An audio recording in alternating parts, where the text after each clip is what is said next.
Good afternoon all.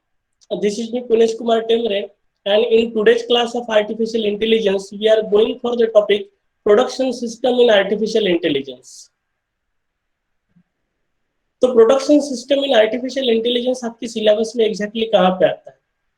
तो जैसे कि हमने इससे पहले डिस्कस किया था कि आपका यूनिटाइजेशन जो है सिलेबस का, unit 1 is basically divided into two halves. In first half, we have to study the introduction to artificial intelligence, and in second half, we have to go for the basics of problem solving. तो basics of problem solving में इससे earlier वाले class में हमने study किया था कि state space search क्या है, और उसके लिए हमने वाटर जग प्रॉब्लम या मिल्क कैन प्रॉब्लम, इस तरह के प्रॉब्लम्स के through state space search, initial state, goal state, इनके कॉन्सेप्ट स्टडी किए थे. And now in today's class, under the title Production System and Production System Characteristics, we have to go into the basics of what exactly production system is, what is the structure of production system, what are its components, and then finally we have to conclude the class by what are the various characteristics of a production system. So exactly production system क्या है? So production system can be defined as a kind of cognitive architecture in which knowledge is represented in the form of rules. So a system that uses this form of knowledge representation is called a production system. तो basically हमने बोला है कि production system एक cognitive architecture है जिसमें कि हमको नॉलेज को रिप्रेजेंट करना है, लेकिन नॉलेज को रिप्रेजेंट करते वक्त in the form of rule. Rule कहने से अच्छा हम ये कहेंगे कि प्रोडक्शन रूल के फॉर्म में हमको नॉलेज को रिप्रेजेंट करना है. तो जब कभी भी हम कोई सिस्टम बनाएंगे एआई सिस्टम, और वो एआई सिस्टम में प्रोडक्शन रूल के फॉर्म में अगर नॉलेज को रिप्रेजेंट करते हैं, तो इस तरह के नॉलेज को रिप्रेजेंट करने वाले कॉग्निटिव आर्किटेक्चर को जनरली हम प्रोडक्शन सिस्टम कहेंगे. तो प्रोडक्शन सिस्टम एग्जैक्टली करता क्या है? तो production system is A structure which facilitates the search procedure. Production system हमेशा हमें सर्चिंग को बेटर तरीके से कैसे परफॉर्म करेंगे, इस तरह को फैसिलिटेट करने वाला एक आर्किटेक्चर होता है. Now what are the components of the production system? तो बेसिकली प्रोडक्शन सिस्टम के कंपोनेंट्स जो है हमने दो पार्ट में डिवाइड करके रखे, और वो दो पार्ट ऐसे है, mandatory component and optional component. तो here look at, here we have mandatory components and optional component. तो पहले पार्ट में आप देख सकते हैं कि हमारे पास कुछ मैंडेटरी कंपोनेंट्स है. तो मैंडेटरी कंपोनेंट्स में हमने 4 पार्ट देखे हैं, वेयर एज ऑप्शनल कंपोनेंट अगर हम देख रहे हैं तो ऑप्शनल कंपोनेंट्स में हमारे पास 3 पार्ट्स है. तो मैंडेटरी कंपोनेंट्स में क्या है? तो मैंडेटरी कंपोनेंट में पहला है सेट ऑफ रूल, सेकंड है नॉलेज और डेटाबेस, थर्ड है control strategy, and fourth one is rule apply. तो कोई भी प्रोडक्शन सिस्टम अगर हम बनाते हैं तो इस प्रोडक्शन सिस्टम में ये 4 चीजें हमको बनाना ही पड़ेगा. whereas रिमेनिंग 3 कंपोनेंट जो है, बेसिक प्रोडक्शन सिस्टम लैंग्वेजेस या एक्सपर्ट सिस्टम सेल्स या फिर जनरल प्रॉब्लम सॉल्विंग आर्किटेक्चर, ये ऑप्शनल कंपोनेंट्स है. कोई प्रोडक्शन सिस्टम चाहे तो इसे प्रोवाइड कर सकता है, कोई चाहे तो इसको प्रोवाइड नहीं करेगा. बट जब कभी भी हम प्रोडक्शन सिस्टम बनाने जाएंगे तो वो प्रोडक्शन सिस्टम में सेट ऑफ रूल, नॉलेज या डेटाबेस, कंट्रोल स्ट्रेटेजी और रूल अप्लाई, ये 4 कंपोनेंट हमको बनाना ही पड़ेगा. तो अभी देखते हैं कि प्रोडक्शन सिस्टम के मैंडेटरी कंपोनेंट्स कौन से हैं. तो मैंडेटरी कंपोनेंट्स में हमने तो देखा कि टोटल 4 कंपोनेंट्स रहेंगे, रूल्स, गोल, ग्लोबल डेटाबेस, कंट्रोल स्ट्रेटेजी या रूल अप्लाई. ये 4 कंपोनेंट्स तो आपके होना ही है. बट जब कभी भी आपको कोई आर्टिफिशियल इंटेलिजेंस का अगर कोई प्रॉब्लम दिया है, means one AI problem statement is given to you, and now what you have to do, you have to transform this problem statement into these 4 components of production system. Then it is called as representation of a problem in artificial intelligence. यानी अगर हमारे पास कोई problem दिया है और उस particular problem के लिए हम रूल बना पाए, ग्लोबल डेटाबेस बना पाए, कंट्रोल स्ट्रेटेजी बना लिए और रूल अप्लायर अगर बना लिए, इसका मतलब ये है कि हमने उस पर्टिकुलर प्रॉब्लम को आर्टिफिशियल इंटेलिजेंस की डोमेन में ट्रांसलेट कर दिया. This is called as representation of a problem in artificial intelligence. Now we have to go for rules. Actually हमने बोला है कि जब कभी भी हम कोई प्रोडक्शन सिस्टम बनाएंगे तो प्रोडक्शन सिस्टम में हमारे जो नॉलेज बेस रहेगा, डेटाबेस रहेगा, वो डेटाबेस को हम जनरली प्रोडक्शन रूल के फॉर्म में रिप्रेजेंट करेंगे. तो रूल एग्जैक्टली होता क्या है? तो प्रोडक्शन रूल जब कभी भी हम बनाएंगे तो प्रोडक्शन रूल का एक फॉर्मेट होता है, if left hand side then derives to right hand side, यानी इफ देन इस तरह का फॉर्मेट होता है. अब इफ देन इस तरह के फॉर्मेट वाले प्रोडक्शन रूल्स हमने वाटर जेट प्रॉब्लम में स्टडी किए थे। तो आप देख सकते हैं कि यहाँ पे रूल्स के हमने 3 फॉर्मेट बनाए हैं। ये फॉर्मेट जिसे कहते हैं सिंपल रूल। सिंपल रूल यानी इफ देन। अब ये पोर्शन में जो कुछ भी रहेगा that will be the given condition. तो गिवन कंडीशन को आर्टिफिशियल इंटेलिजेंस के लैंग्वेज में हम कहते हैं premise, whereas then portion में जो भी आता है उसे कहते हैं हम कंक्लूजन। तो if premise then conclusion, this kind of production rule format will be there which is called as simple rule। बाद में सेकंड ये premise 1 and premise 2 then conclusion. क्यों? क्योंकि जनरली सारे के सारे रूल्स आपके सिंपल रहेंगे जरूरी नहीं है, कुछ रूल्स जो होंगे वो कॉम्प्लेक्स रहेंगे। तो कॉम्प्लेक्स में मल्टीपल प्रीमाइसेस हो सकते हैं और ये मल्टीपल प्रीमाइसेस को आप एंड ऑपरेशन के थ्रू जोड़ सकते हैं, या फिर मल्टीपल प्रीमाइसेस होंगे जिनको आप और के थ्रू भी जोड़ सकते हैं, जैसे कि आप थर्ड वाले रूल में देख सकते हैं। इसके अलावा एंड और इनका कोई भी कॉम्बिनेशन हो सकता है, जैसे कि ये premise 1 and premise 2 or premise 3 then conclusion, such kind of rules also be there। तो प्रोडक्शन रूल जनरली हमें प्रोडक्शन सिस्टम्स में बनाने पड़ेंगे और ये रूल्स ही होते हैं जिनके थ्रू हम नॉलेज को रिप्रेजेंट करते हैं। जैसे कि अभी जो हमने रूल्स स्टडी किए, रूल्स के एग्जांपल देख लेते हैं। जैसा पहला रूल है, if the patient has a sore throat and we suspect the bacterial infection then we believe the patient has a strep throat. इसका मतलब ये है कि if premise 1 is given to us as well as second premise is given to us, on the basis of that we are drawing some conclusion। So patient has sore throat and we suspect the bacterial infection, then we believe that patient has strep throat। suppose किसी medical diagnosis expert system का अगर ये knowledge base है तो उस knowledge base को हम इस तरह के फॉर्म में प्रोडक्शन रूल के थ्रू रिप्रेजेंट कर सकते हैं। नेक्स्ट, प्रोडक्शन सिस्टम में जनरली जब हम रूल्स बनाते हैं तो रूल्स सिंगल नहीं रहेंगे, रूल का पूरा एक डेटाबेस रहेगा। तो रूल के डेटाबेस को जनरली हम कहते हैं नॉलेज बेस। तो आप यहाँ पे देख सकते हैं हमारे पास रूल 1 है, देन रूल 2 है, देन रूल 3 है, रूल 4, रूल 5, ऐसे मल्टीपल रूल का हम एक डेटाबेस बनाएंगे that will be called as global database और global knowledge base for a production system. Then third component जो होता है प्रोडक्शन सिस्टम का मैंडेटरी कंपोनेंट, उसे कहते हैं कंट्रोल स्ट्रेटेजी। तो भी एग्जैक्टली कंट्रोल स्ट्रेटेजी क्या है वो हम समझ लेते हैं। तो control strategy specifies the order in which rules to be fired. Control strategy हमेशा बताएगा कि कौन सी ऑर्डर में हमने रूल को फायर करना है, क्योंकि रूल को सर्च कैसे करना है और फायर कैसे करना है इसके लिए हमारे पास कोई एक सिस्टमेटिक तरीका होना चाहिए। तो ये सिस्टमेटिक तरीका कौन सा है, that is what called as control strategy. तो कंट्रोल स्ट्रेटेजी का फर्स्ट रिक्वायरमेंट ये है कि good control strategy should causes a motion. Good control strategy should causes a motion, इसका मतलब क्या है? एक्चुअली अगर मेरे पास ढेर सारे रूल्स है और कोई करंट प्रॉब्लम सॉल्व करना है, तो करंट प्रॉब्लम सॉल्व करने के लिए अगर मल्टीपल रूल मेरे पास में है तो मल्टीपल रूल में से कौन सा रूल अप्लाई करना, ये जल्द से जल्द हमें आइडेंटिफाई करते आना चाहिए। इसका मतलब कौन सा रूल अप्लाई करेंगे इसके बारे में सोचते नहीं रहना है, यानी कंफ्यूज नहीं रहना।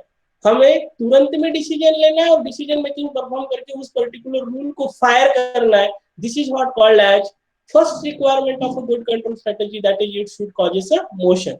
second requirement of good control strategy is that it should be systematic। Control strategy systematic होना चाहिए, यानी रैंडमली किसी भी रूल को पकड़ लिया और चूज कर लिया, this should not be the situation. अगर हमारे पास ढेर सारे रूल्स है तो वो रूल को अगर हम सर्च करते हैं तो सर्च करने का एक सिस्टमेटिक तरीका होना चाहिए।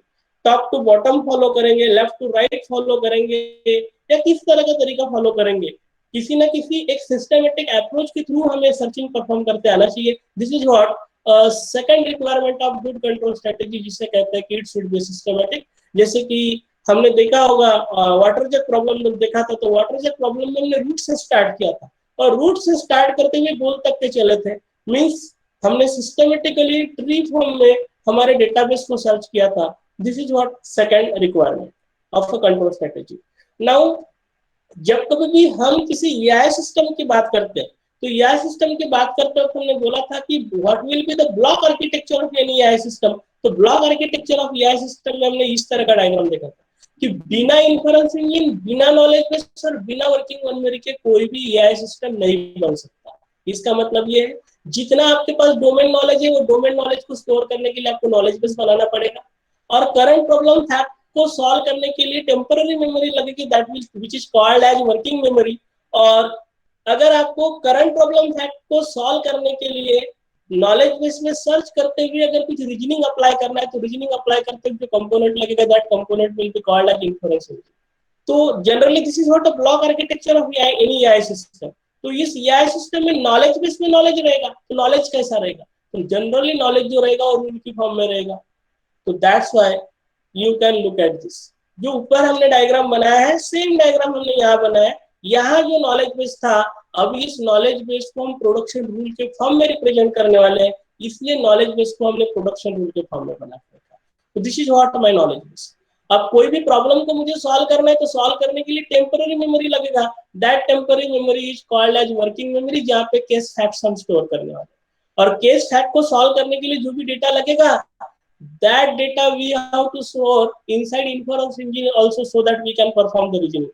और हमारा डोमेन नॉलेज जो रहेगा वो हमारे नॉलेज बेस में या डेटा बेस में प्रोडक्शन रूल के फॉर्म में स्टोर रहेगा। तो प्रोडक्शन सिस्टम जब कभी भी हम बनाएंगे तो प्रोडक्शन सिस्टम बनाते वक्त हमको सबसे पहले तो रूल्स बनाने, यानी रूल्स। तो रूल कैसे बनाएंगे, इसलिए हमने रूल का आर्किटेक्चर देखा था। रूल कैसा रहेगा, you left hand side derives to right hand side, यानी you premises then conclusion, this will be the format।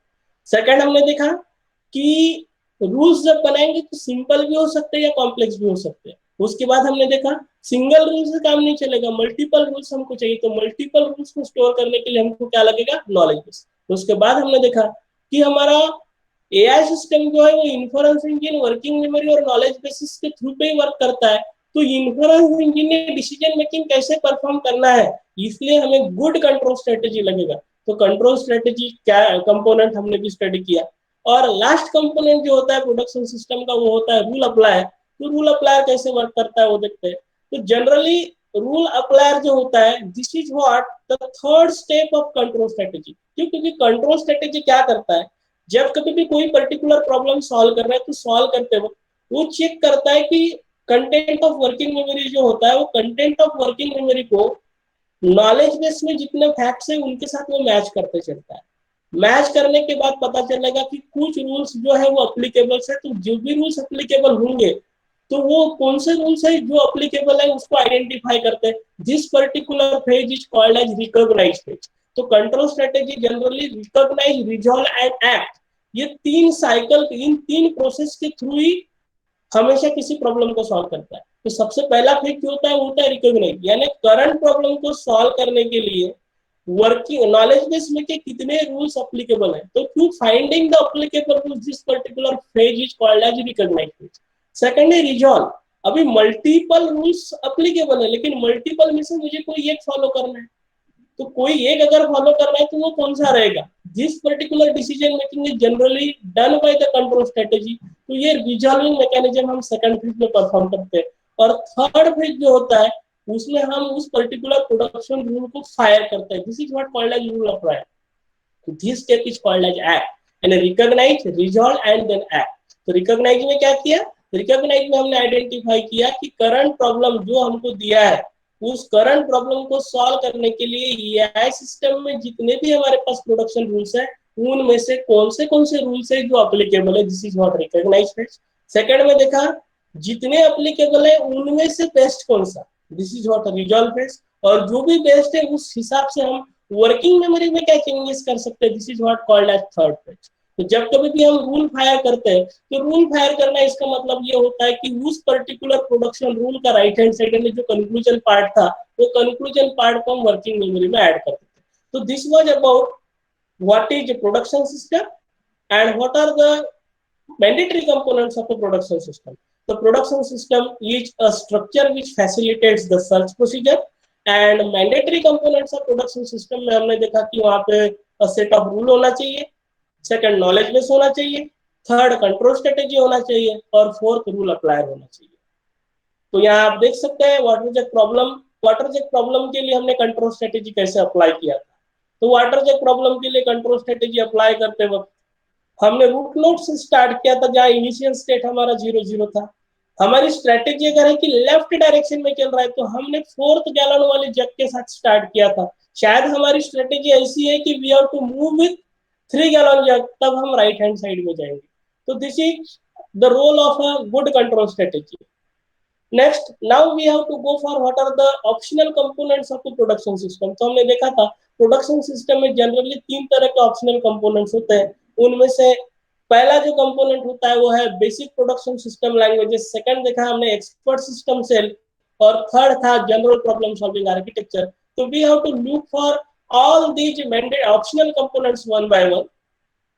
तो पहला ऑप्शनल कंपोनेंट जो है वो है बेसिक प्रोडक्शन सिस्टम लैंग्वेजेस। अब बेसिक प्रोडक्शन सिस्टम लैंग्वेजेस का मतलब क्या है? यहाँ पे प्रोडक्शन सिस्टम प्रोडक्शन रूल बनाने के लिए अपनी खुद की प्रोग्रामिंग लैंग्वेज दे रहा है। जैसे कि आप आर्टिफिशियल इंटेलिजेंस में OPH5 या फिर ACT एस्ट्रिक, ये 2 लैंग्वेजेस ऐसी है जो इनबिल्ट आती है प्रोडक्शन सिस्टम के साथ। तो प्रोडक्शन सिस्टम में अगर हमें नॉलेज फुलफिल करना है तो प्रोडक्शन रूल्स बनाने पड़ेंगे, और प्रोडक्शन रूल्स अगर बनाना है तो फिर हमको प्रोग्रामिंग लैंग्वेज लगेंगे जिसके थ्रू हम प्रोडक्शन रूल बनाएंगे। तो OPH5 and ACT asterisk, these are the basic production system languages which are widely used in artificial intelligence. Next optional component है एक्सपर्ट सिस्टम सेल। तो एक्सपर्ट सिस्टम सेल क्या है? तो expert system shell provides the complete environment for the construction of knowledge based expert system. Generally जब कभी भी हम कोई एक्सपर्ट सिस्टम बनाते हैं, कोई एआई सिस्टम बनाते हैं, तो एआई सिस्टम बनाते हैं तो पूरा का पूरा एआई सिस्टम बनाने के लिए जो ये कॉन्क्रीट स्ट्रक्चर होता है, वो पूरा कॉन्क्रीट स्ट्रक्चर डेवलप करने के लिए कोई इन्वायरमेंट प्रोवाइड करने वाला जो कंपोनेंट होता है, that component is called as expert system shell. तो काफी सारे प्रोडक्शन सिस्टम्स ऐसे होते हैं जो इनबिल्ट एक्सपर्ट सिस्टम सेल के साथ आते हैं, but it is not necessary for all the production system. क्यों? क्योंकि ये ऑप्शनल कंपोनेंट है। और थर्ड ऑप्शनल कंपोनेंट जो है हमारे एक्सपर्ट प्रोडक्शन सिस्टम का, वो है जनरल प्रॉब्लम सॉल्विंग आर्किटेक्चर। तो बेसिकली SOAR, SOAR, तो ये SOAR नाम का जो जनरल प्रॉब्लम सॉल्विंग आर्किटेक्चर जो होता है, ये बहुत सारे आपके प्रोडक्शन सिस्टम के साथ एम्बेड होके आता है। तो जनरली आर्टिफिशियल इंटेलिजेंस सिस्टम या फिर प्रोडक्शन सिस्टम्स अगर बनाने जाना है तो 4 कंपोनेंट तो मैंडेटरी थे, लेकिन ये 3 कंपोनेंट जो है ये ऑप्शनल रहेंगे। चाहे तो आप प्रोवाइड कर सकते हो, चाहे तो प्रोवाइड नहीं करेंगे। तो हमने देखा कि जनरल प्रॉब्लम सॉल्विंग आर्किटेक्चर, बाद में एक्सपर्ट सिस्टम सेल और बेसिक प्रोडक्शन सिस्टम लैंग्वेजेस जो होती है, ये तीनों के तीनों हमारे ऑप्शनल कंपोनेंट्स में आते हैं। Now we have to go for what are the various types of production systems, जहाँ पे हमें प्रोडक्शन सिस्टम के कैरेक्टरिस्टिक्स स्टडी करना है। तो generally on the basis of characteristics of production system को हमने 4 तरीके से डिवाइड किया है, यानी 4 कंपोनेंट्स में डिवाइड किया है। Monotonic production system, non monotonic production system, third one is a commutative production system, and fourth one is a partially commutative production system. तो मोनोटोनिक है, नॉन मोनोटोनिक है, कम्यूटेटिव है या पार्शियली कम्यूटेटिव है, ये कौन सा प्रोडक्शन सिस्टम है, जनरली ये डिपेंड करेगा आपका प्रोडक्शन सिस्टम का कंट्रोल स्ट्रेटेजी किस तरीके का है। On the basis of characterization of control strategy of the production systems are divided into monotonic, non-monotonic, commutative और partially commutative production system। तो पहले देख लेते हैं हम कि मोनोटोनिक प्रोडक्शन सिस्टम क्या रहेगा। तो look here, monotonic production system assumes that once a fact is asserted, it cannot be altered during the course of reasoning। अब इसका मतलब क्या है? जनरली यहाँ पे जब हम रीजनिंग परफॉर्म कर रहे हैं, तो रीजनिंग परफॉर्म करते वक्त रीजनिंग के थ्रू हमारा जो प्रोडक्शन रूल है, वो प्रोडक्शन रूल जनरली चेंज नहीं होगा। क्यों? क्योंकि हमारे फैक्ट्स जो है वो फैक्ट्स मोनो है इसका मतलब उनकी कंडीशन जैसी थी वैसी ही रहेगी। यानी हमने कोई अगर अजम्पशन परफॉर्म किया है तो वो अजम्पशन एज इट इज रहेगा, बट यहाँ पे अजम्पशन नहीं होता है, यहाँ पे फैक्ट्स होते हैं। और इसलिए हमने बोला है कि it assumes that once a fact is asserted into the working memory, it can not be altered during the course of reasoning. इन चीजों को हम एग्जांपल के थ्रू समझेंगे आगे। तो here various facts found during the consultation do not change as the session proceeds। Generally कोई particular problem solve करने के लिए एक बार अगर मैंने रीजनिंग स्टार्ट कर दिया और रीजनिंग स्टार्ट करते वक्त मेरे प्रोडक्शन रूल्स अगर कुछ चेंज हो रहे हैं तो उनको हम चेंज नहीं कराएंगे। क्यों? क्योंकि हम मोनोटोनिक प्रोडक्शन सिस्टम में वर्क कर रहे हैं। तो मोनोटोनिक प्रोडक्शन सिस्टम में जो हमारे जो फैक्ट्स रहते हैं वो फैक्ट्स हम एज इट इज रखेंगे। फैक्ट्स की जो स्टेट होती है वो हम चेंज नहीं करते। तो इस तरह के फैक्ट्स या इस तरह की रीजनिंग अगर हमारा प्रोडक्शन सिस्टम यूज कर रहा है, जहां पे कि हमारे फैक्ट्स के जो स्टेट होते हैं वो ड्यूरिंग कंसल्टेशन चेंज अगर नहीं होते, तो then this is called as monotonic production system. Now monotonic production system में फैक्ट्स कैसे चेंज नहीं होते उसका हम एग्जांपल देखते हैं। तो यहाँ पे हमारे पास सपोज असम्पशन है कि transistor Q1 is a bad. Suppose this is what a fact given to you. Fact है transistor Q1 is a bad, this is what a given to us. और हमारे पास रूल है कि ये transistor Q1 is bad then replace the transistor Q1। तो हमारे AI system को एक ही एक्शन परफॉर्म करना है और वो एक्शन क्या है, रिप्लेस द ट्रांजिस्टर Q1। यानी कहीं से अगर हमें पता चला कि भैया ट्रांजिस्टर Q1 बैड है, और हमारे नॉलेज बेस में रूल ये है कि अगर ट्रांजिस्टर Q1 बैड है तो उसे हमने रिप्लेस करना है, तो यह सिस्टम क्या करेगा, हर हाल में वो ट्रांजिस्टर Q1 को वो रिप्लेस करेगा। बट जरा सोचिए कि इसी ड्यूरेशन में अगर हम कोई दूसरा प्रॉब्लम सॉल्व करें और प्रॉब्लम सॉल्व करते करते हमें ऐसा पता चला कि ट्रांजिस्टर Q1 बैड नहीं है, तो फिर क्या हमने ट्रांजिस्टर Q1 को रिप्लेस करना चाहिए था क्या? नहीं। बट जबकि हमारा प्रोडक्शन सिस्टम अगर मोनोटोनिक प्रोडक्शन सिस्टम है, तो ड्यूरिंग अ सेशन हमारे असर्शन जो होते हैं जनरली वो हम चेंज होने ही नहीं देते। बट क्या हमेशा ऐसा हो सकता है क्या? हाँ, हमारा अजम्पशन ये है कि ट्रांजिस्टर Q1 बैड है क्योंकि हमने ऐसा सोचा था, लेकिन कहीं और से पता चला कि नहीं भैया ट्रांजिस्टर Q1 बैड नहीं है, तो बैड नहीं है तो हमने रिप्लेस नहीं करना चाहिए था। जब बट सिचुएशन ऐसी है कि मोनोटोनिक प्रोडक्शन सिस्टम होने की वजह से हम हमारे असर्शंस को वायलेट नहीं कर सकते यहाँ पे, इसलिए हमें रूल के मुताबिक चलना पड़ेगा, और रूल के मुताबिक अगर हम चल रहे तो हमें ट्रांजिस्टर Q1 को रिप्लेस करना पड़ेगा। तो दिस में भी the drawback of monotonic production system. लेकिन मोनोटोनिक प्रोडक्शन सिस्टम का फायदा भी ये हो सकता है कि ये बहुत ज्यादा कॉम्प्लिकेटेड नहीं सोचता, सीधा सीधा सोचता है। तो रीजनिंग अगर आपको सिंप्लिसिटी से परफॉर्म करना है तो मोनोटोनिक प्रोडक्शन सिस्टम बेस्ट है।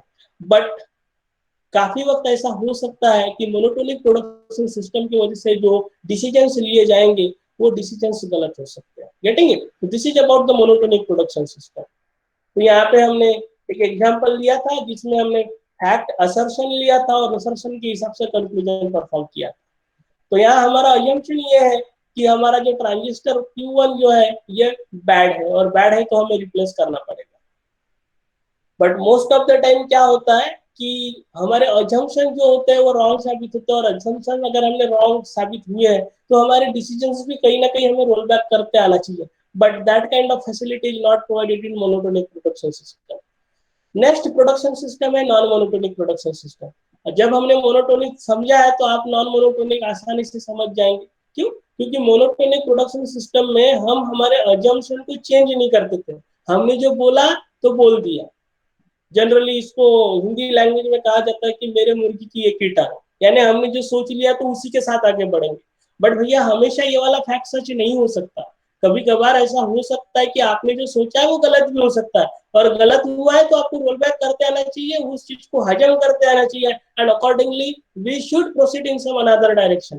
तो इस तरह का प्रोडक्शन सिस्टम जो होता है that is what called as non monotonic production system. ये हमेशा एक चीज की टर लगा के नहीं बैठेगा, ये चेंज करेगा। अगर वाकई में चेंजेस है तो चेंजेस परफॉर्म करेगा। इस तरह का प्रोडक्शन सिस्टम जो होता है नॉन मोनोटोनिक प्रोडक्शन सिस्टम। तो it allows the changes in the reasoning for changes in the given fact. क्यों? क्योंकि कोई बोलता है तो हम सुनते हैं, मोनोटोनिक में ऐसा नहीं था। It allows for both the retraction of a given fact and all the conclusion form from the fact. क्योंकि भैया अगर हमने सोचा ही गलत था तो डिसीजन भी गलत होगा ना। लेकिन अगर हमारी सोच गलत है, ये कोई अगर हमको समझा के बता रहा है तो फिर उस सोच को भी सुधारना पड़ेगा, और उस सोच के बेसिस पे जो हमने कंक्लूजन परफॉर्म किए थे वो भी हमें सुधारने पड़ेंगे।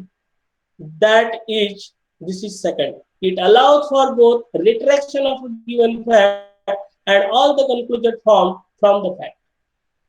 Next, retracting a single fact from a working memory is an easy task, but retracting other facts that are logically dependent upon the retracted fact is more difficult. तो इसका मतलब क्या समझिए? एक्चुअली क्या है कि आपने एक चीज सोची थी, वो चीज सोचने की वजह से आपने एक गलत डिसीजन ले लिया, लेकिन वो गलत डिसीजन की वजह से फिर और आपने दूसरा डिसीजन लिया था, वो भी गलत हो जाएगा। अब क्या है, आपने जो सोचा हुआ पहला फैक्ट था वही गलत निकला। वो अगर गलत निकला तो आपको क्या करना पड़ेगा? वो ये गलती के चक्कर में जितने भी आपने दूसरी गलतियां की है वो सबको क्या करना पड़ेगा? आपको रोल बैक करना पड़ेगा। एक सिंगल गलती की है उसको सुधारना आसान है, लेकिन एक गलती के चक्कर में ढेर सारी गलतियां अगर आपने करके रखी तो उनको सुधारना डिफिकल्ट रहेगा। This is given over here. Retracting a single fact from the working memory is an easy task. However, retracting other facts that are logically dependent upon retracted facts is more difficult. क्यों? क्योंकि किस fact से कौन सा decision लिया और उससे कौन सा डिसीजन लिया, इसका लॉजिकल लिंकिंग हमको याद रखना पड़ेगा. दैट्स व्हाई इन रियलिटी अगर हम नॉन मोनोटोनिक प्रोडक्शन सिस्टम बनाना चाहते हैं तो डेफिनेटली डिसीजन मेकिंग अच्छा रहेगा, बट प्रॉब्लम ये है कि ये एक कॉम्प्लिकेटेड प्रोसेस रहेगा. Waiting it. तो this is about monotonic and non monotonic production system. Generally हम जो कुछ भी ये फैक्ट की वजह से दूसरा डिसीजन ले रहे हैं, दूसरे डिसीजन की वजह से तीसरा डिसीजन ले रहे हैं, इसके लिए हमको एडिशनल बुक कीपिंग करना पड़ेगा. And this additional book keeping is done through TMS which is called as truth maintenance system. तो जब कभी भी नॉन मोनोटोनिक प्रोडक्शन सिस्टम अगर आपको इंप्लीमेंट करना है तो एडिशनल बुक कीपिंग आपको परफॉर्म करना ही पड़ेगा. सिवाय एडिशनल बुक कीपिंग के नॉन मोनोटोनिक प्रोडक्शन सिस्टम का इंप्लीमेंटेशन पॉसिबल ही नहीं है. तो ये एडिशनल बुक कीपिंग हम करते कैसे? तो एडिशनल बुक कीपिंग परफॉर्म करने के लिए हम जनरली ट्रूथ मेंटेनेंस सिस्टम को यूज करते हैं. तो यहाँ हम एक एग्जांपल के थ्रू समझ लेते हैं. Here we have an example. Assertion है इट इज रेनिंग, फैक्ट दिया है इट इज रेनिंग, तो रूल है if it is raining then carry an umbrella. तो अल्टीमेटली क्या होगा, हमको देखना पड़ेगा बाहर में बारिश हो रही है क्या. बाहर में बारिश हो रही है तो फिर क्या करना पड़ेगा, हमें घर जाना पड़ेगा. यानी घर से बाहर निकल रहे हैं, निकलते वक्त हमने देखा कि नहीं भैया बाहर बारिश हो रही, तो फिर क्या करना पड़ेगा, फिर से घर में जाना पड़ेगा और हमको कैरी क्या करना पड़ेगा, अम्ब्रेला. बट पता चला कि थोड़ी देर में बारिश गायब हो गई, यानी घर से बाहर निकलने के पहले ही बारिश चले गई, तो फिर क्या हमको अम्ब्रेला कैरी करना चाहिए क्या? बारिश आने की कोई आसार ही नहीं दिख रहे, तो फिर हमको अम्ब्रेला कैरी करना चाहिए क्या? तो आंसर रहेगा नहीं. तो here given the assertion and the rule we will conclude that we should carry an umbrella. क्यों? क्योंकि assertion ऐसा है कि भैया रेनिंग है और रूल ये है कि it is raining then we have to carry the umbrella. So definitely we have to carry an umbrella. This is the conclusion made by an AI system or production system. Now what happened, before we get the umbrella it stops raining. Umbrella लेने के पहले ही उसने बारिश बंद होगी, तो we might choose to leave the umbrella at home. क्यों? क्योंकि बारिश अगर खत्म ही हो गई है तो अम्ब्रेला लेके कोई मतलब नहीं है. तो such kind of changes are possible और such kind of decision making यानी एडॉप्टेबल डिसीजन मेकिंग जिसको कह सकते हैं वो नॉन मोनोटोनिक प्रोडक्शन सिस्टम में पॉसिबल होता है, मोनोटोनिक प्रोडक्शन सिस्टम में. Next type of production system is a commutative production system. तो अभी हम यहाँ समझ लेते हैं कि कम्यूटेटिव प्रोडक्शन सिस्टम क्या है. तो commutative systems are usually useful for the problems in which changes occur but can be reserved and in which the order of operation is not critical. फिर से समझ लेते हैं कि कम्यूटेटिव प्रोडक्शन सिस्टम्स क्या है. तो commutative production system generally useful होती है उन प्रॉब्लम के लिए जहां पे चेंजेस तो हो सकते हैं but can be reserved and in which order of operation is not critical.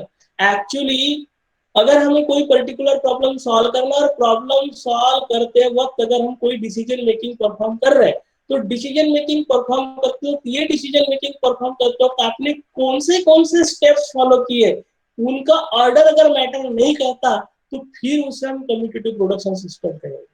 लेकिन in order to get up to a conclusion what particular order you have followed, if this thing matter then this is not called as non-commutative production system. तो commutative production system का मतलब ये है कि अगर 5 rule है कोई decision making perform करने के लिए तो उस डिसीजन पे पहुंचने के लिए जो 5 रूल मैंने यूज किए उनका ऑर्डर सपोज 1 2 3 4 5 अगर है और फिर मैंने कंक्लूजन ड्रॉ किया, आफ्टर दैट उन्हीं 5 रूल का ऑर्डर मैंने चेंज कर दिया. पहले रूल 2 अप्लाई किया, फिर 3 किया, फिर 1 किया, फिर 5 किया, फिर 4 किया. रूल मैंने वही यूज किए. पहले कौन सा ऑर्डर फॉलो किया था 1 2 3 4 5. बाद में कौन सा ऑर्डर फॉलो किया, कोई तो भी दूसरा रैंडम ऑर्डर 2 फिर 1 फिर 5 फिर 4 फिर 3. रूल हमने वही यूज किए, ओनली ऑर्डर अगर चेंज किए. तो by change in the order अगर हमारा कंक्लूजन चेंज नहीं हो रहा है इस तरह के प्रोडक्शन सिस्टम को कहते हैं कम्यूटेटिव. यानी क्या, रूल का ऑर्डर चेंज करना पॉसिबल जहां पे होता है. तो सिंपल सा एग्जांपल है 8 पजल प्रॉब्लम. अब इसके लिए आपको 8 पजल प्रॉब्लम पढ़ना पड़ेगा. तो 8 पजल प्रॉब्लम जनरली जब हम सॉल्व करते हैं तो सॉल्व करते वक्त उस पर्टिकुलर सॉल्यूशन तक के हम कहां से आए इसके लिए ऑर्डर मैटर नहीं करता. इसलिए एक्वोजन प्रॉब्लम के लिए प्रोडक्शन सिस्टम अगर हम बनाएंगे तो वो रहेगा कम्यूटेटिव प्रोडक्शन सिस्टम। तो production system that are not usually not partially commutative are useful for many problems in which irreversible changes occur such as chemical analysis. Next we have partially commutative production system. अब partially commutative production system क्या करता है? It's a type of production system in which the application of sequence of rule transform state X into state Y, then any permutations of those rule that is allowable also transform state X into state Y. Partially commutative क्या बोलता है कि partially commutative system बोल रहा है कि अगर हम X स्टेट से Y स्टेट में अगर जा रहे हैं और ये परफॉर्म करने के लिए अगर सीक्वेंस ऑफ रूल अगर फॉलो किया है तो उन्हीं रूल का कोई भी परम्यूटेशन अगर हम अलाउ कर रहे हैं तो भी हम X से Y में जा अगर सकते हैं, तो फिर उस तरह के प्रोडक्शन सिस्टम को कहेंगे हम पार्शियली कम्यूटेटिव प्रोडक्शन सिस्टम। ये एग्जांपल है थ्योरम के। जनरली क्या है कि कोई चीज अगर आपको प्रूव करना है तो प्रूव करते वक्त स्टेप 1 स्टेप 2 स्टेप 3 अगर आप लगा रहे हो तो स्टेप 1 स्टेप 2 स्टेप 3 लगाते वक्त स्टेप 2 और स्टेप 3 का ऑर्डर अगर आप आगे पीछे कर दिए फिर भी अगर कोई फर्क नहीं पड़ रहा है तो then commutation of rule number 2 and rule number 3 is possible. Therefore such kind of production system is called as partially commutative. क्यों? क्योंकि कुछ प्रोडक्शन रूल के लिए हम ये चीज अलाउ कर सकते हैं। फुल्ली कम्यूटेटिव क्या रहेगा? फुल्ली कम्यूटेटिव में सारे के सारे रूल का ऑर्डर हम चेंज कर सकते थे। पार्शियली में सारे के सारे रूल का नहीं, उनमें से कोई तो भी रूल्स होंगे जिनका हम ऑर्डर, सपोज मेरे पास 10 रूल है और 10 में से मैं 3 का ऑर्डर चेंज कर दिया फिर भी मेरा आउटपुट अगर डिफर नहीं हो रहा है तो this is what called as partially commutative. Getting it? तो फाइनली हमारे पास जो भी प्रोडक्शन सिस्टम्स है वो प्रोडक्शन सिस्टम के हमने 4 टाइप देखे थे, monotonic, non monotonic, commutative and partially commutative. तो मोनोटोनिक कम्यूटेटिव प्रोडक्शन सिस्टम का एग्जांपल अगर है तो वो है theorem proving. Non monotonic commutative production system जहां यूज होता है that is robot navigation. Monotonic partially commutative production system जहां यूज करते हैं that is chemical synthesis. And non monotonic partially commutative जहां पे यूज करते हैं दैट एग्जांपल इज ब्रिज। तो theorem proving, robot navigation, chemical synthesis and playing bridge, these are the various problems in artificial intelligence. तो अलग अलग problem को solve करने के लिए किस तरह का प्रोडक्शन सिस्टम हम यूज करेंगे उसका कैटेगराइजेशन हमने यहाँ पे देखा। तो as far as today's class is concerned, हमारा जो बेसिक एम था कि हम पहले स्टडी करेंगे कि प्रोडक्शन सिस्टम क्या होता है और उसके बाद प्रोडक्शन सिस्टम के टाइप्स है, प्रोडक्शन सिस्टम के अलग अलग कैरेक्टरिस्टिक्स क्या होंगे वो हमने यहाँ पे डिस्कस किया है। तो as far as today's class is concerned, finally हम समराइज कर लेते हैं। Production system is a structure which facilitates the search procedure. बाद में इस सर्च प्रोसीजर को इंप्लीमेंट कराने के लिए कभी भी प्रोडक्शन सिस्टम बनाएंगे तो वहां पे 2 तरह के कंपोनेंट्स रहेंगे, मैंडेटरी और ऑप्शनल। मैंडेटरी कंपोनेंट्स आपके 4 रहेंगे, एक रहेगा रूल और सेट ऑफ रूल, सेकंड रहेगा आपका वन और मोर नॉलेज बेस, थर्ड रहेगा आपका कंट्रोल स्ट्रेटेजी और चौथा रहेगा आपका रूल अप्लाई। जबकि ऑप्शनल कंपोनेंट्स के लिए अगर जाते हैं तो ऑप्शनल कंपोनेंट्स में आएगा आपका basic production system languages, second component जो आएगा आपका वो रहेगा जनरल प्रॉब्लम सॉल्विंग आर्किटेक्चर और थर्ड ऑप्शनल कंपोनेंट जो आएगा that will be the expert systems. उसके बाद हमने देखा on the basis of characterization of what kind of reasoning technique to be embedded inside any production system, production system को generally 4 part में हमने divide किया था। पहला पार्ट था प्रोडक्शन सिस्टम मोनोटोनिक हो सकता है, प्रोडक्शन सिस्टम नॉन मोनोटोनिक हो सकता है, प्रोडक्शन सिस्टम कम्यूटेटिव हो सकता है, production system non commutative partially commutative हो सकता है। तो this is all about what exactly production system is and what are the various types of production system. Thank you.